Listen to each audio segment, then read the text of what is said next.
Bismillahirrahmanirrahim. Babul kalami, bab kalam. Kalam itu artinya perkataan atau pembicaraan. Karena ini pembahasan ilmu nahwu, maka apa yang dimaksud kalam menurut ulama nahwu? Al-kalamu huwa al-lafzul murakkabul mufidu bil wad'i. Adapun kalam yaitu lafaz yang murakkab, yang mufid dan dilakukan dengan wadha'. Lafaz artinya suara yang terdiri dari huruf hijaiyah. Artinya, jika kita perinci, jika bukan suara, maka bukan lafaz. Atau suara tapi tidak terdiri dari huruf hijaiyah, maka juga bukan lafaz. Sehingga bukan lafaz jika berupa teks. Jadi tulisan itu tidak bisa disebut lafaz. Isyarat, rambu-rambu, meskipun isyarat tersebut, meskipun rambu-rambu tersebut ditulis dengan bahasa Arab. Misalkan di Arab Saudi itu rambu-rambunya ada tulisan bahasa Arabnya. Tetapi karena itu bukan suara, meskipun terdiri dari huruf hijaiyah, itu menurut ulama nahwu tidak bisa disebut lafaz. Kemudian suara kendang, suara burung, suara alarm, suara motor, suara mobil, dan suara-suara yang lain yang tidak terdiri dari huruf-huruf hijaiyah, maka tidak bisa disebut dengan lafaz. Kemudian murakkab. Murakkab artinya tersusun dari dua kata atau lebih. Nanti kita akan masuk ke dalam pembahasan jumlah. Ada jumlah fi'liyah, ada jumlah ismiyah. Jadi yang disebut dengan murakkab artinya tersusun dari dua kata atau lebih. Sehingga tidak murakkab jika hanya satu kata. Misalkan Zaidun.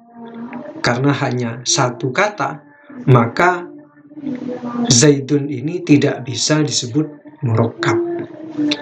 Kemudian mufid. Mufid artinya memberikan faedah atau dapat memberikan pemahaman. Jadi seperti perkataan Ja'a Zaidun. Ja'a Zaidun, Zaid telah datang. Ini adalah perkataan yang bisa memberikan faedah, bisa memberikan pemahaman. Apa pemahamannya? Pemahamannya adalah Zaid telah datang. Tetapi ketika perkataan tersebut tidak memberikan faedah, tidak memberikan pemahaman, dan masih memunculkan pertanyaan, maka perkataan tersebut tidak bisa disebut mufid. Contohnya, in ja'ah Zaidun. Apabila Zaid telah datang. Nah, perkataan apabila Zaid telah datang ini memunculkan pertanyaan. Jadi orang yang mendengar perkataan tadi masih bertanya, kenapa kalau Zaid telah datang? Karena perkataannya in ja'ah Zaidun, jika Zaid telah datang. Maka orang yang mendengar pasti bertanya, kenapa kalau Zaid datang? Nah, sehingga perkataan in ja'ah Zaidun, apabila Zaid telah datang, maka itu tidak bisa disebut mufid karena masih memunculkan pertanyaan dan belum memberikan pemahaman. Yang terakhir adalah dilakukan dengan wadha'. Wadha' itu menurut ulama ada yang mengartikannya sengaja, ada yang mengartikannya bahasa Arab.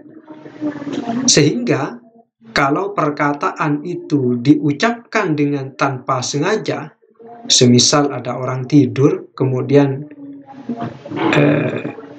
ngelantur, kemudian dia berbicara bahasa Arab, meskipun berupa lafadz, meskipun sudah murokkab, meskipun sudah mufid, tetapi karena diucapkan dalam keadaan tidak sadar, dengan tidak wadhu, tidak sengaja, maka itu tidak bisa disebut kalam menurut ulama nahwu.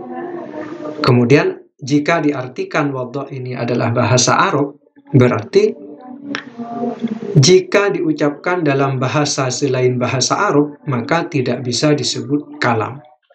Sehingga perkataan kita dalam bahasa Indonesia atau perkataan dalam bahasa Inggris, bahasa Madura, Jawa, menurut ulama nahwu itu tidak bisa disebut kalam, tidak bisa disebut pembicaraan, karena yang dibahas oleh ilmu nahwu adalah bahasa Arab.